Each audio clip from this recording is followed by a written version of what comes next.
What's up mga kaaron? Gumala na naman ang inyong kaaro at pupunta ako ngayon doon sa pinag-iinuman na naman ng aking mga very good na barkada. Kaya tara. Ay syempre, tamahilig sa gulay ang inyong kaaro. Mayroon akong nakita dito kaaro. And of course, nandyan na naman ang aking mga pangmalakasang tropa kaaro. As usual, ang ginagawa na naman nila, nag-iinom.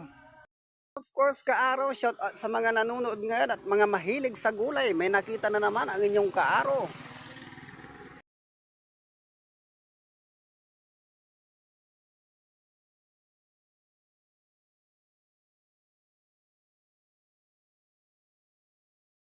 Siyempre, yung paborito ng inyong kaaro, yung tinatawag na bagbagbong. Oh, diba? Ay, kita ng bagbagkong ay inyong kaaro.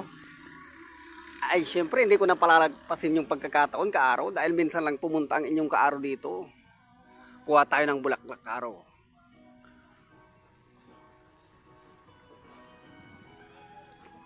O, diba, kaaro? Diskarte lang yan, kaaro. Antay, kumusta ay? Ay, syempre, dahil nandito na ang inyong kaaro, ay sasamantalihin na. Dahil tapos na akong namitas ng bulaklak ng bagbag kung ganito pala yung mga nakuha ko. O, diba? Tiba-tiba na naman ang inyong kaaro.